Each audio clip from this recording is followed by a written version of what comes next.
Good morning, kids. Today we shall learn about the difference between cell and a battery and also the symbols used in the electric circuit. In our previous classes, we understood how a small cell can make a bulb glow in a torch. Does that mean a small cell can run any appliances? No, not just other appliances. Even many bigger torches won't run on just a single cell. Why is it so? This is because different appliances may need different amount of energy to run.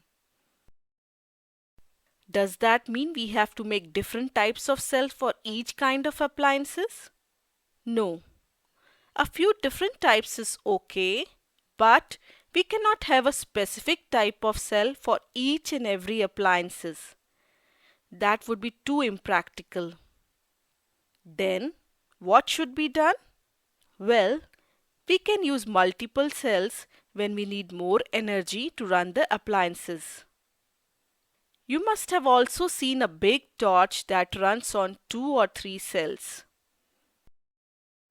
But before we understand how to place multiple cells to make it work, let me clarify a confusion which is generally there. You must have heard many people saying, "My torch runs on battery." But we know that torch runs on cell. So, which one is the correct statement? Cell or battery? Are cell and battery the same things? Or is the battery more powerful than a cell? When more than one cell supply power to a device, that group of cells is a battery.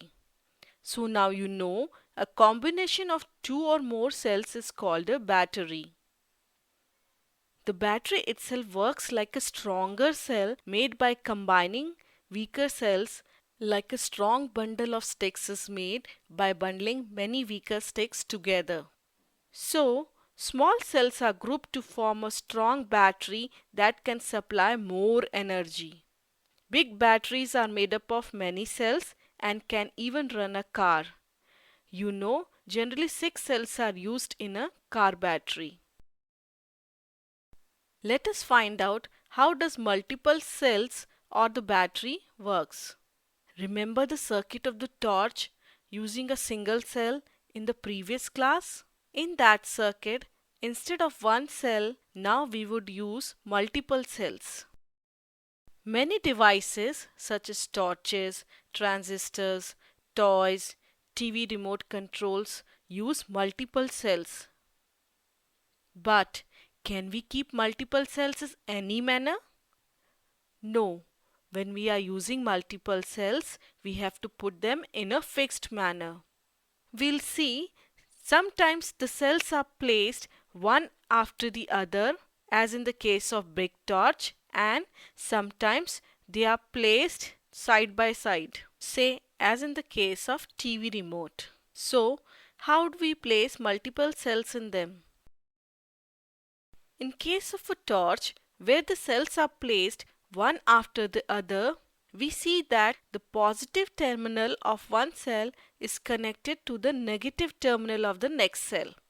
This way, the series continues, and thus we see the positive side of all the cells face a fixed direction. Same way, the negative side of all the cells face the other fixed direction. For our convenience, inside the torch, we'll see plus and minus signs are there to tell us how to place the cells correctly. Now, how are the terminals of the cell connected when they are placed side by side? Look carefully inside the battery compartment of any device. There is usually a thick wire or a metal strip connecting the positive terminal of one cell to the negative terminal of the next cell. And this way all the cells are connected to form a battery. In order to help us place the cells correctly in a battery compartment, plus and minus symbols are usually printed there. Coming to our next topic, we shall understand now why symbols are used in an electric circuit. Many times it is required to draw the electric circuits for reference or to show it to others. If there is a single cell and a bulb, maybe we can draw it easily. But what if the circuit consists of many bulbs and cells? It will become too complex and time consuming to draw all those. So, what can be done? Say, how about using simpler symbols? This way, we don't need to draw all the complicated things as it is to show the circuit. Also, now you can draw a circuit properly even if you are not good at drawing. Let us start with the simple circuit. A bulb is connected to a cell through a switch. Let us replace the bulb by its symbol. As we see, the symbol is simple. You can say it is a circle showing the filament. Next, the switch is like a gate opening and closing the circuit. So let us use a symbol for it too. Here we see the circuit is open using the switch. Now the circuit is closed using the switch.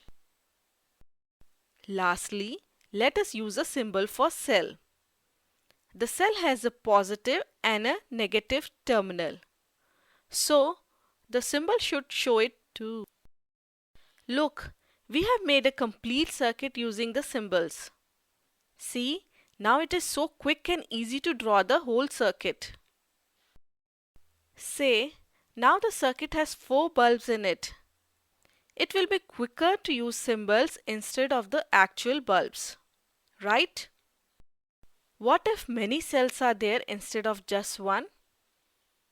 When we are using many cells, we have to use the symbols of the cell many times. That is a common sense. But is this the right way to represent? No.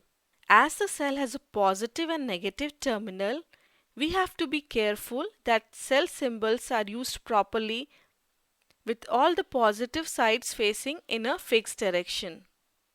So now you know how a battery is formed by connecting multiple cells and how various symbols are used to represent even a complicated electric circuit easily and accurately. That was all for today. Bye bye kids.